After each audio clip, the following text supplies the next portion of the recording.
जय श्री हरि। प्रेम से बोलिए लक्ष्मीपति विष्णु भगवान जी की जय। आप सभी भक्तों पर विष्णु भगवान और माता लक्ष्मी की कृपा सदा सर्वदा बनी रहे। आज आप रसपान करेंगे माघ मास में सुनी जाने वाली 5 महापुण्य फल देने वाली कथा। तो आइए भक्तों, अपने जीवन की मंगल कामना को करते हुए इस पावन कथा का रसपान करते हैं। प्रेम से बोलिए वाके बिहारी लाल की जय। तो आइए प्रथम कथा रसपान करते हैं बिहारी जी की। इस कथा को श्रद्धा पूर्वक श्रवण मात्र से ही बिहारी जी की कृपा भक्तों पर अवश्य होती है। एक भक्त था, वह रोज बिहारी जी के मंदिर जाता था, पर मंदिर में बिहारी जी की जगह उसे एक ज्योति दिखाई देती थी। मंदिर में बाकी के सभी भक्त कहते, वाह, आज बिहारी जी का श्रृंगार कितना अच्छा है, बिहारी जी का मुकुट ऐसा, उनकी पोशाक ऐसी। तो वह भक्त सोचता, बिहारी जी सबको दर्शन देते हैं, पर मुझे क्यों केवल एक ज्योति दिखाई देती है। हर दिन ऐसा होता।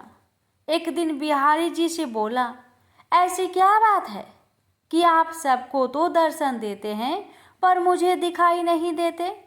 कल आपको मुझे दर्शन देना ही पड़ेगा। अगले दिन मंदिर गया, फिर बिहारी जी उसे जोत के रूप में दिखे। वह बोला, बिहारी जी, अगर कल मुझे आपने दर्शन नहीं दिए तो मैं यमुना जी में डूबकर मर जाऊंगा। उसी रात में बिहारी जी एक कौड़ी के सपने में आए, जो कि मंदिर के रास्ते में बैठा रहता था, और बोले, तुम्हें अपना कोर ठीक करना है। वह कौड़ी बोला, हाँ भगवान। भगवान बोले, तो सुबह मंदिर के रास्ते से एक भक्त निकलेगा, तुम उसके चरण पकड़ लेना और तब तक मत छोड़ना जब तक वह यह ना कह दे कि बिहारी जी तुम्हारा कोर ठीक करे। अगले दिन वह कोरी रास्ते में बैठ गया। जैसे ही वह भक्त निकला, उसने चरण पकड़ लिए और बोला, पहले आप कहो कि मेरा कोर ठीक हो जाए। वह भक्त बोला, मेरे कहने से क्या होगा, आप मेरे पैर छोड़ दीजिए। कोरी बोला, जब तक आप यह नहीं कह देते कि बिहारी जी तुम्हारा कोर ठीक करे, तब तक मैं आपके चरण नहीं छोड़ूंगा। भक्त वैसे ही चिंता में था कि बिहारी जी दर्शन नहीं दे रहे, ऊपर से ये कोरी पीछे पड़ गया। तो वह झकलाकर बोला, जाओ बिहारी जी तुम्हारा कोर ठीक करे, और मंदिर चला गया। मंदिर जाकर क्या देखता है, बिहारी जी के दर्शन हो रहे हैं। बिहारी जी से पूछने लगा, अब तक आप मुझे दर्शन क्यों नहीं दे रहे थे। तो बिहारी जी बोले, तुम मेरे निष्काम भक्त हो, आज तक तुमने मुझसे कभी कुछ नहीं मांगा, इसलिए मैं क्या मुंह लेकर तुम्हें दर्शन देता। यहाँ सभी भक्त कुछ न कुछ मांगते रहते हैं, इसलिए मैं उनसे नजरें मिला सकता हूँ। पर आज तुमने रास्ते में उस कोढ़ी से कहा कि बिहारी जी तुम्हारा कोर ठीक कर दे, इसलिए मैं तुम्हें दर्शन देने आ गया। कथा का सार, भगवान की निष्काम भक्ति ही करनी चाहिए। भगवान की भक्ति करके यदि संसार के ही भोग सुख ही मांगे तो फिर वह भक्ति नहीं, वह तो सौदेबाजी है। प्रेम से बोलिए जय श्री कृष्ण। राधे राधे। सीता माता की नित्यनेम की कथा। माता सीता का 12 वर्ष का नियम था कि वे एक कथा भगवान राम को सुनाती थी, लेकिन एक बार राम जी को किसी कारण बाहर जाना पड़ा। इस पर माता ने कहा, अगर आप चले गए तो मैं कहानी किसे सुनाऊंगी। भगवान ने कहा कि आप कुएं के पाल पर जाकर बैठ जाना और वहाँ जो औरतें पानी भरने आएगी उन्हें अपनी कहानी सुना देना। देवी सीता ने बिल्कुल वैसा ही किया और कुएं के पास जाकर बैठ गई। तभी एक स्त्री आई। उसने रेशम की साड़ी पहन रखी थी और सोने का घड़ा ले रखा था। सीता माता उसे देखकर कहती है कि बहन, मेरा 12 वर्ष का नित्य नियम सुन लो। लेकिन उस स्त्री ने उनका नियम सुनने को मना कर दिया। और बिना सुने वहां से चली गई। थोड़ी देर बाद उसकी रेशम जरी की साड़ी फट गई। सोने का घड़ा मिट्टी के घड़े में बदल गया। ये देख उसकी सास उस पर गुस्सा किया और कहा कि किसका दोष अपने सिर लेकर आई है। सास की बात सुनकर बहू ने सारी बात अपनी सास को सुना दी। अगले दिन ही वही साड़ी और घड़ा लेकर सास कुएं पर गई। माता सीता वहीं पर थी और औरत को देखकर देवी ने कहा कि आप मेरी कहानी सुन लीजिए। सास ने कहा, एक बार नहीं 4 बार सुन लूंगी। माता सीता ने अपना नियम सुनाना शुरू किया। राम आए लक्ष्मण आए, देश के पुजारी आए, नित्य नेम का नेम लाए। आओ राम बैठो राम, तपी रसोई जियो राम। माखन मिश्री खाओ राम, दूध बतासा पियो राम। सूत के पलका मोठो राम, साल दुसाला पोठो राम। साल दुसाला ओढ़ो राम, जब बोलो जब राम ही राम। राम सवारे सबके काम, खाली घर भंडार भरेंगे। सबका बेड़ा पार करेंगे, श्री राम जय जय राम। तब सास ने कहा कि बहन, आपकी कहानी तो बहुत अच्छी है। ऐसा कहकर वे अपने घर की ओर चली गई। थोड़ी समय बाद उसकी साड़ी रेशम जरी की बन गई और घड़ा सोने का बन गया। बहू के पूछने पर सास ने कहा कि बहू, तू दोष लगा के आई थी और मैं अब दोष उतारकर आ रही हूँ। सास ने कहा, वे कोई साधारण स्त्री नहीं है, बल्कि सीता माता थी। वे पुराने से नया कर देती है, खाली घर में भंडार भर देती है। वह लक्ष्मी जी का वास घर में कर देती है। आदमी की जो भी इच्छा हो उसे पूरा कर देती है।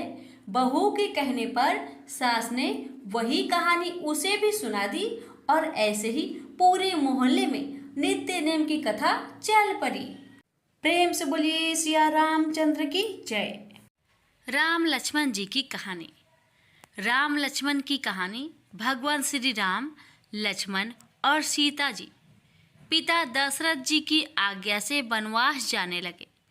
रास्ते में सभी तीर्थ गंगा, जमुना, गोमती नदियों में पितृ तर्पण कर वन में कंदमूल फल फूल खाते हुए वन में अपना समय व्यतीत करने लगे।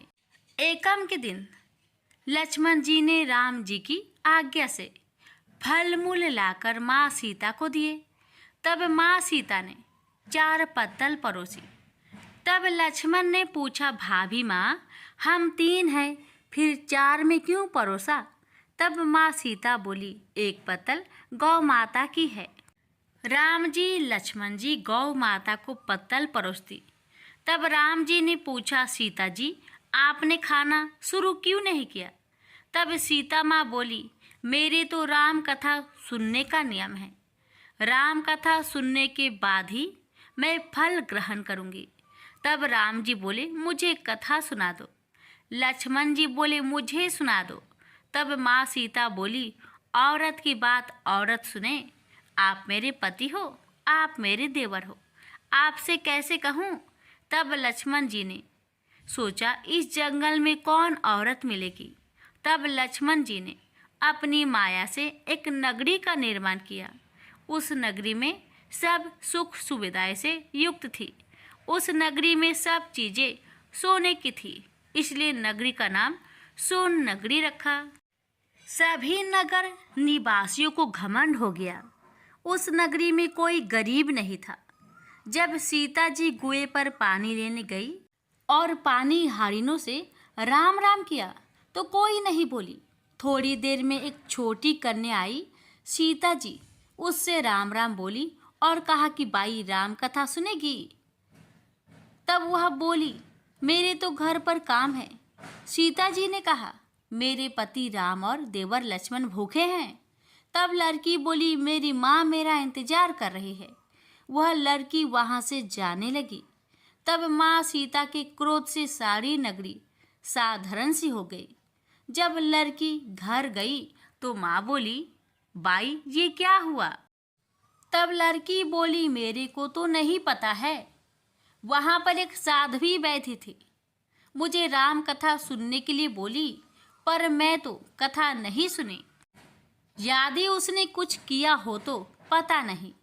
तब उसकी माँ ने उसको वापस जाकर कथा सुनने को कहा। लड़की ने वापस जाकर कथा सुनने से मना कर दिया। तब उसकी बहू बोली, आपकी आज्ञा हो तो मैं कहानी सुनकर आती हूँ। जब बहू कुएं पर गई तो पानी भरे और खाली करे। तब सीता जी ने कहा, आपके घर पर कुछ काम नहीं है क्या? तब वह बोली, माता जी मैं तो सारा काम करके आई हूँ। तब माँ सीता बोली, तू मुझे माँ कहकर बुलाई, यदि तुझे समय हो तो मेरी राम कहानी सुन लोगी?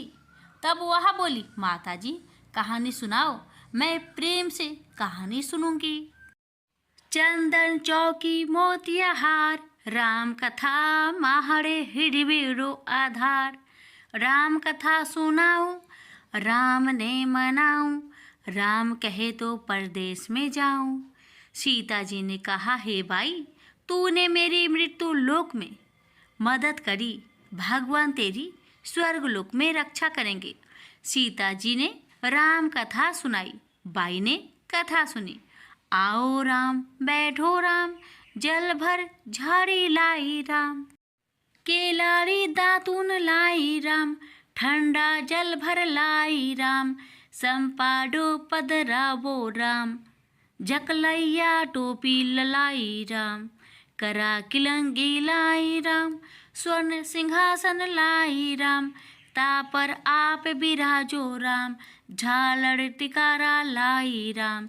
शंख ध्वनि गरनाऊ राम, हिडिबे हीरा शोभे राम। निरखता मन मोहे राम, चरण शरण में आई राम। शरण आपरी ले लइयो राम, माखन मिश्री लाई राम। माखन मिश्री आरोगो राम, दूध भर कटोरी लाई राम। मेवा चिरंजी परोसू राम, खाती मीठी चाखा राम। चरखो फरखो आरोगो राम, रूच रूच भोग लगाऊं राम। जो भावे सो ले लो राम, जल भर झाड़ी लाई राम। अभी आचमन कर लो राम, रे श्याम गमछा लायो राम। हाथ मुँह पोछ लियो राम, पुष्पासु सेज बिछाऊ राम। अंतरिया छिड़काऊ राम, हिगलू डोलिया डलाऊ राम। सीता जी चरण दबावे राम, सुख भर सेज पोढ़ो राम। हजार पंखा ढोलू राम, थामे राम महा में राम। रोम रोम में राम ही राम, घट घट माया विराजो राम। मुख में तुलसी बोलो राम, खाली मिजाज काई काम। जब बोलो जब राम ही राम, बोलो पंछी राम राम। पूर्ण होवे मंगल काम। राम कथा पूर्ण हुई तो सीता जी ने कहा, हे भाई तूने मेरी राम कथा सुनी, मेरी सहायता की। राम जी लक्ष्मण को जिमाया है, भगवान तेरी भी रक्षा करेंगे, तुझे स्वर्ग का सुख मिलेगा। सीता माता ने उपहार स्वरूप अपने गले का हार दे दिया। जब वह घर गई तो उसके मटका सब सोने के हो गए। सासू जी ने कहा, ये सब तू कहाँ से लाई? मैं माँ सीता से राम कथा सुनी, ये इसी का फल है। सासू जी ने कहा, प्रतिदिन राम कथा सुनाना। बाई को राम कथा सुनते हुए बहुत दिन हो गए। तब उसने माँ सीता से पूछा, इसका उद्यापन विधि बतलाओ। तब सीता जी ने कहा, 7 लड्डू लाना, 1 नारियल लाना, उसके 7 भाग करना। 1 भाग मंदिर में चढ़ाना, जिससे मंदिर बनावे जितना फल होता है। 1 भाग सरोवर के किनारे गाड़ देना, जिससे सरोवर खुदवाने जितना फल होता है। 1 भाग भागवत गीता पर चढ़ाना, जिससे भागवत गीता पाठ करवाने जितना फल होगा। 1 भाग तुलसी पर चढ़ाना, जिससे तुलसी विवाह जितना फल होगा। 1 भाग कवाड़ी कन्या को देवे, जिससे कन्या विवाह जितना फल होगा। 1 भाग सूरज भगवान को चढ़ाना, जिससे 33 करोड़ देवी देवता को भोग लगाने जितना फल होगा। अब उसने विधि पूर्वक उद्यापन कर दिया। माता सीता के पास आई, माता मैंने तो विधि पूर्वक उद्यापन कर दिया, अब 7 दिन बाद बैकुंठ से विमान आएगा। गांव के सारे लोग एकत्र हो गए और पूछने लगे कि भाई, तूने ऐसा कौन सा धर्म पुण्य किया? गीता भगवत गीता के पाठ किए, हमें भी बताओ। तब बाई ने कहा, मैंने तो माता सीता से प्रतिदिन राम कथा सुनी और नियम से उद्यापन किया।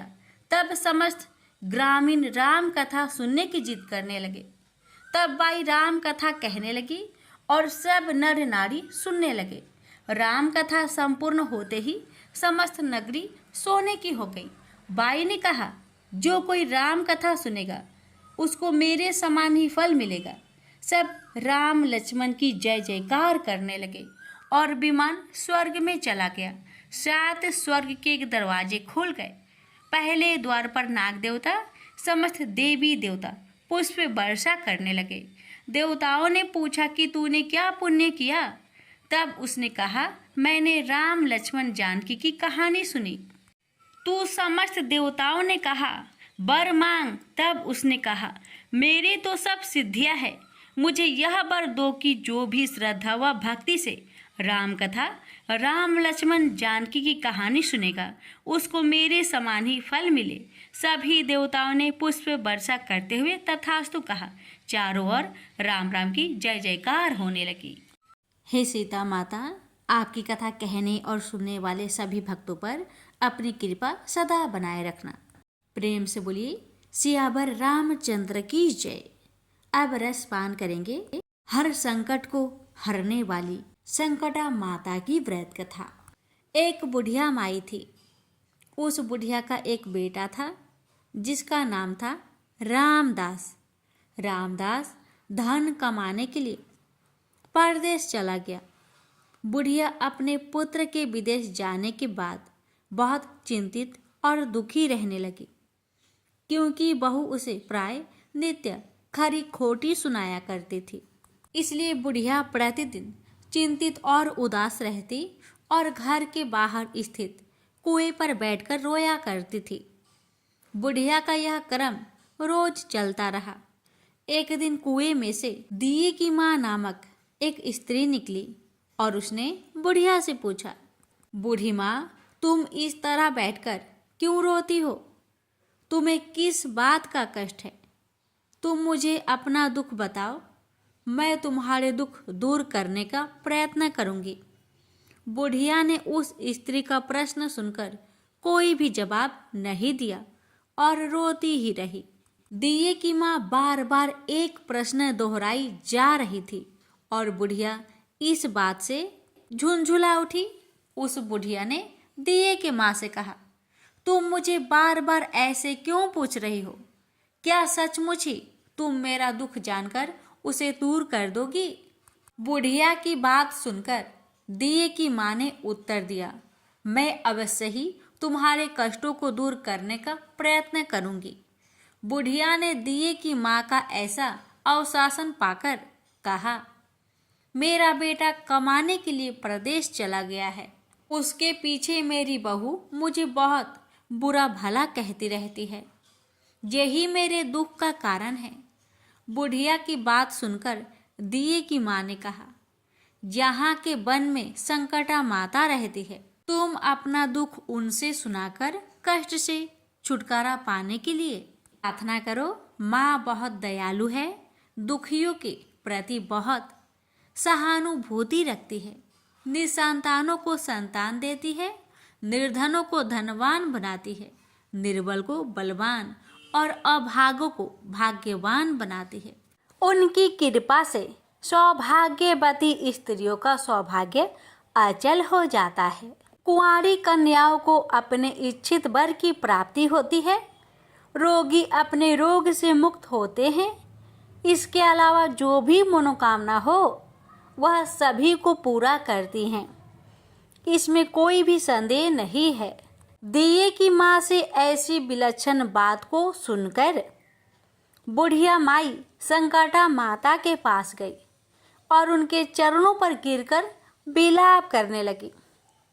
संकटा माता ने बड़े ही दयालु हो बुढ़िया माई से पूछा, बुढ़िया, तुम किस कारण इतने दुख से बार बार रोती हो?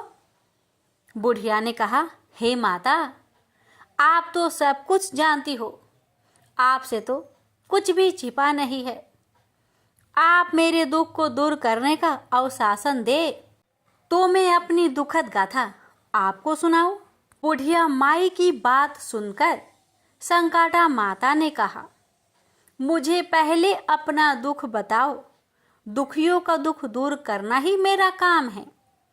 संकटा माता के ऐसे कहने पर बुढ़िया माई ने कहा, हे माता, मेरा लड़का परदेश चला गया है। उसके घर में ना रहने से मेरी बहू मुझे बहुत तरह तरह की बातें सुनाया करती है। उसकी बातें मुझसे सहन नहीं होती। इसी कारण से परेशान होकर मैं बार बार रोया करती हूँ।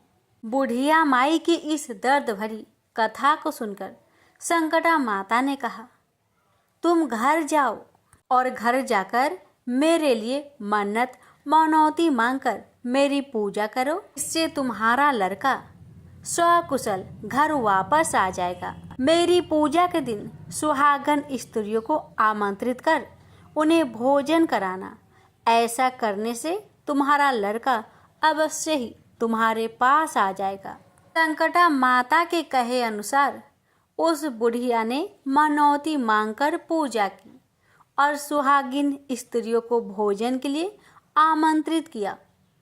परंतु विचित्र बात यह हुई, जब बुढ़िया ने स्त्रियों के लिए लड्डू बनाने शुरू किए तो उससे 7 की जगह 8 लड्डू बन गई। इस बात से बुढ़िया बहुत ही असमंजस में पड़ गई। ऐसा होने का कारण है, कहीं मुझसे गिनने में तो गलती नहीं हो रही अथवा अपने आप 8 लड्डू बन जाने का कोई अन्य कारण है। उसी समय संकटा माता एक वृद्ध स्त्री के रूप में बुढ़िया के सामने प्रकट हुई और बुढ़िया से पूछा, क्यों बुढ़िया, आज तुम्हारे यहाँ कोई उत्सव है क्या? यह सुनकर बुढ़िया बोली, आज मैंने संकटा माता की पूजा की है और सुहागिन स्त्रियों को भोजन के लिए आमंत्रित किया है, किंतु जब गिनकर 7 लड्डू बनाती हूँ तो वे लड्डू अपने आप ही 8 बन जाते हैं। मैं इसी बात से चिंता में पड़ गई हूँ। बुढ़िया की बात सुनकर संकटा माता ने कहा, क्या तुमने किसी बुढ़िया को भी आमंत्रित किया है? बुढ़िया कहने लगी, नहीं, मैंने ऐसा नहीं किया, परंतु तुम कौन हो? संकटा माता ने कहा, मैं बुढ़िया हूँ, मुझे ही आमंत्रित कर लो। ऐसा सुनकर बुढ़िया ने उस बुढ़िया रूपधारी संकटा माता को भोजन के लिए आमंत्रित कर लिया। इसके बाद बुढ़िया के घर पर सभी आमंत्रित सुहागिनें आ पहुंची और बुढ़िया ने सबको लड्डू तथा अन्य मिठाई आदि का भोजन कराया। इससे संकटा माता उस बुढ़िया पर बहुत प्रसन्न हुई और माता की कृपा से उस बुढ़िया के बेटे के मन में अपनी माता और पत्नी से मिलने की इच्छा उत्पन्न हुई और वह अपने घर के लिए चल दिया। कुछ दिन बीतने के बाद वह बुढ़िया संकटा माता की पूजा कर सुहागिनों को भोजन करा रही थी कि किसी ने उसे उसके लड़के की आने की सूचना दी, लेकिन बुढ़िया अपने काम में लगी रही। उसने कहा, लड़के को बैठने दो, मैं सुहागिनों को जिमा कर अभी आती हूँ। लड़के की बहू ने पति की आने का समाचार सुना। उसी क्षण पति के स्वागत के लिए तुरंत घर की ओर चल दी। लड़के ने अपनी पत्नी को देखकर मन में सोचा कि मेरी स्त्री मेरे प्रति कितना प्रेम रखती है, जो खबर पाते ही मुझसे मिलने आ गई, परंतु मेरी माँ को मुझ पर जरा भी प्रेम नहीं है। मेरे आने की खबर पाकर भी मेरी माँ मुझसे मिलने नहीं आई। जब पूजा का काम समाप्त हो गया, सभी सुहागिनें भोजन करके अपने अपने घर को लौट गई। बुढ़िया अपने बेटे से मिलने के लिए उसके पास पहुंची। माँ के आने पर लड़के ने पूछा, माँ अब तक कहाँ थी? माँ ने कहा, बेटा मैंने तेरी कुशलता के लिए संकटा माता से मनौती मांग रखी थी, उसी को पूरा करने के लिए सुहागिनें जिमा रही थी। संकटा माता की कृपा से उसका मन अपनी पत्नी से हट गया। उसने माँ से कहा, माँ या तो मैं यहाँ रहूँगा या यह रहेगी। बुढ़िया ने कहा, बेटा तुम्हें मैंने बड़ी कठिन तपस्या से पाया है, इसलिए तुम्हें छोड़ नहीं सकती, इसलिए चाहे बहू का त्याग भी करना पड़े मैं कर सकती हूँ। अतः लड़के ने अपनी स्त्री को घर से निकाल दिया। घर से निकलकर बाहर आई तो बहुत दुखी मन से एक पीपल के पेड़ के नीचे बैठकर रोने लगी। एक राजा उधर से जा रहा था। उसे रोता देखकर राजा रुका और पूछा, तुम क्यों रो रही हो? तब उसने अपनी सारी व्यथा राजा को कह सुनाई। राजा ने कहा, आज से तुम मेरी धर्म बहन हो, इसलिए रो मत। मैं तुम्हारे सभी कष्टों को दूर करने का प्रयास करूंगा। यह कहकर राजा उस स्त्री को अपने महल में लेकर आ गया। महल जाकर राजा ने अपनी रानी को सारी कथा सुनाई और रानी को कहा, देखो आज से मेरी यह धर्म बहन है, इसी महल में रहेगी और इसको किसी भी प्रकार का कष्ट नहीं होना चाहिए। राजा के यहाँ पहुंचकर कुछ दिन बाद धर्म से प्रेरित होकर रामनाथ की स्त्री ने भी संकटा माता का व्रत आरंभ कर दिया और संकटा माता के निमित्त सुहागिनों को भोजन कराने के लिए आमंत्रित किया। उसने रानी को भी आमंत्रित किया। जब सभी सुहागिनें लड्डू खाने लगी तो रानी ने कहा, मुझे तो रबड़ी, मलाई और स्वादिष्ट मिष्टान ही हजम होते हैं, यह पत्थर समान लड्डू कैसे हजम होंगे? ऐसी अवहेलनापूर्ण बातें कहकर रानी ने लड्डू खाने से मना कर दिया। कुछ समय बाद संकटा माता की कृपा से रामनाथ अपनी पत्नी को खोजते हुए राजा के महल में आया। वहां आकर अपनी पत्नी को संकटा माता की पूजा करते हुए देखा तो संकटा माता को हाथ जोड़कर प्रणाम किया और अपनी पत्नी से कहा, प्रिय मेरे अपराध को क्षमा करो। पत्नी ने कहा, हे नाथ, यह सब पारबंध से ही होता है, इसमें आपका कोई दोष नहीं है। आप मेरे ईश्वर रूप हो, मेरे ही अपराध को क्षमा करें। यह कहकर दोनों ने विधि पूर्वक संकटा माता की व्रत कथा सुनी, संकटा माता की पूजा की। पूजा को समाप्त कर सुहागिनों को जिमाकर दोनों पति पत्नी अपने घर की ओर प्रस्थान के लिए तैयार हुए। जाते समय रामनाथ की स्त्री ने राजा रानी से कहा, जब मुझ पर दुख पड़ा था तो आप लोगों ने धर्म बहन बनाकर मुझे आश्रय दिया। यदि आपको किसी भी तरह की सहायता की आवश्यकता हो तो मेरी कुटिया में निसंकोच चले आइए। ऐसा कहकर दोनों पति पत्नी अपने घर चले आए। उधर संकटा माता के प्रसाद का निरादर करने के कारण रानी पर भारी संकट आ पड़ा। रामनाथ की बहू के जाते ही उनका राजपाट नष्ट हो गया। ऐसी विपत्ति में पड़कर रानी ने राजा से कहा, ना मालूम वह तुम्हारी धर्म बहन कैसी थी, उसके यहाँ से जाते ही सब कुछ नष्ट हो गया।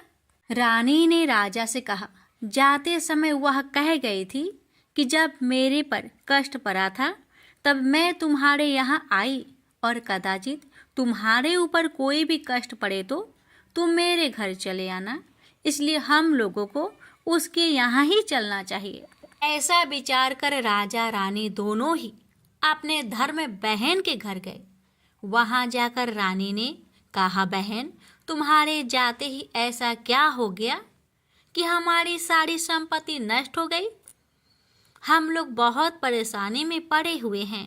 रानी की बात सुनकर रामनाथ की स्त्री ने कहा, बहन मैं तो कुछ नहीं जानती, मेरी तो सब करता धरता संकटा माता है, इसके अतिरिक्त कोई दूसरा नहीं।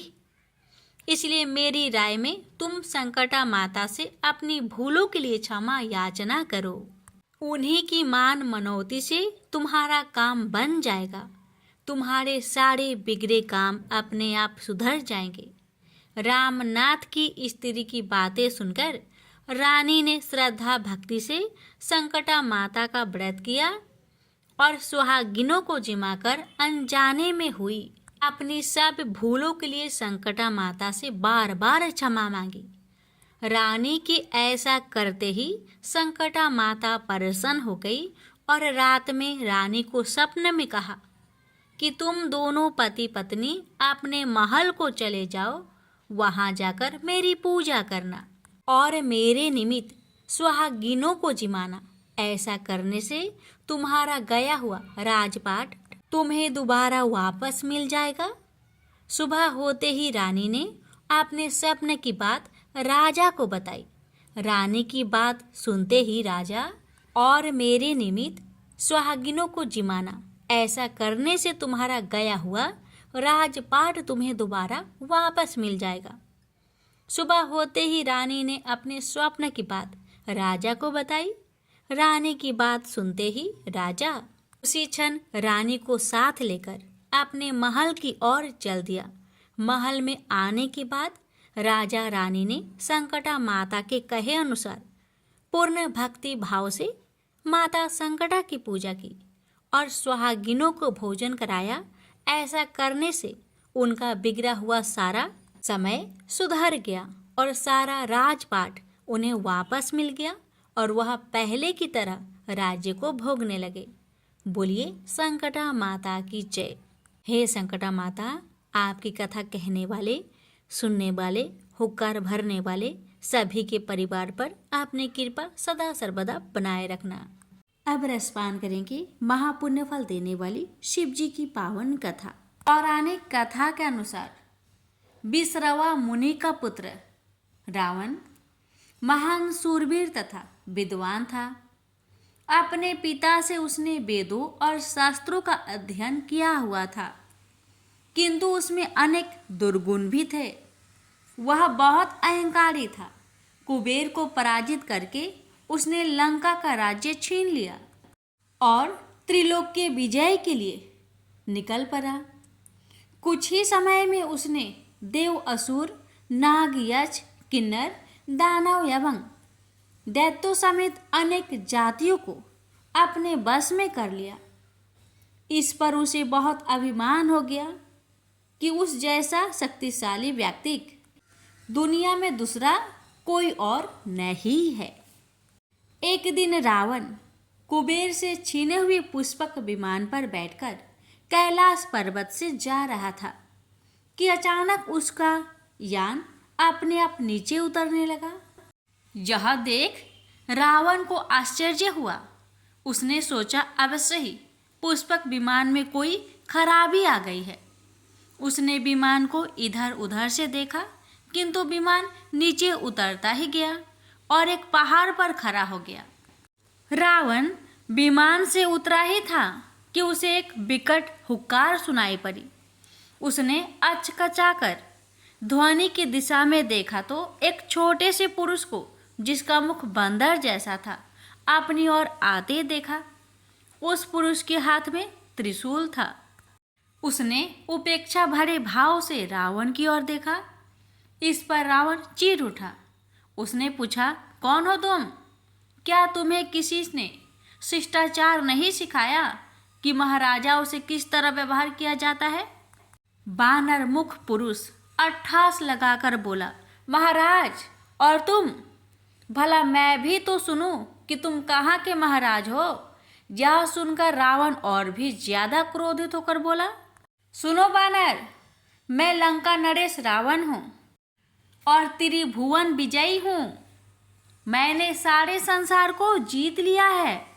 उफ, जीत लिया होगा, लेकिन यह कैलाश धाम है। यहाँ तुम्हारा किसी तरह का घमंड काम नहीं आएगा।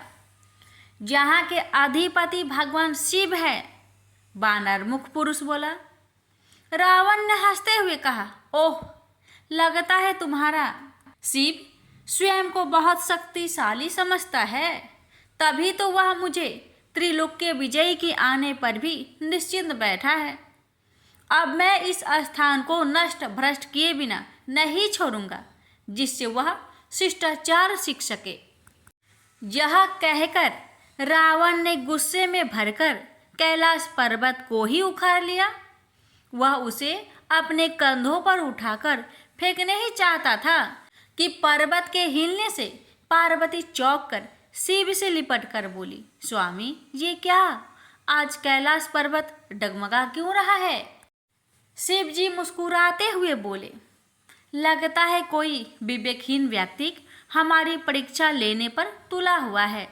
देवी, यह कहकर भगवान शिव ने कैलाश पर जो अपना अंगूठा दबा दिया, कैलाश पर्वत तत्काल नीचे बैठ गया और उसके नीचे रावण दब गया। रावण को अब पश्चाताप होने लगा।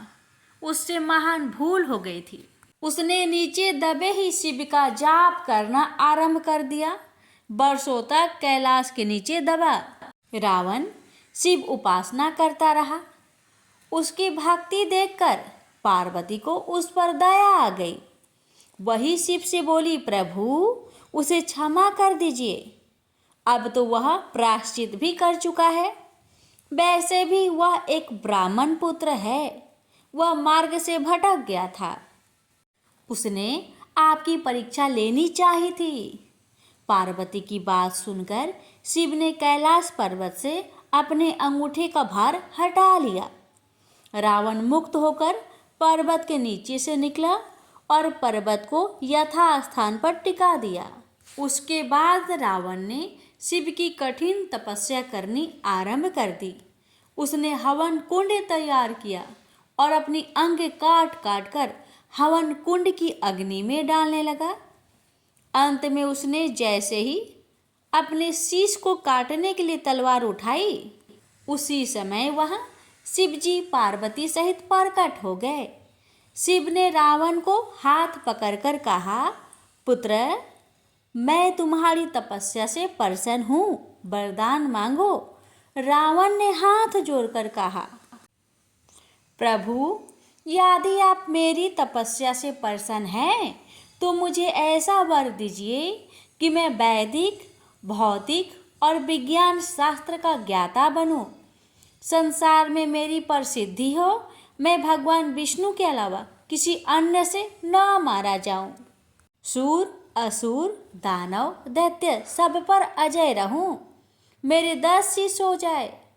ऐसा ही होगा वत्स।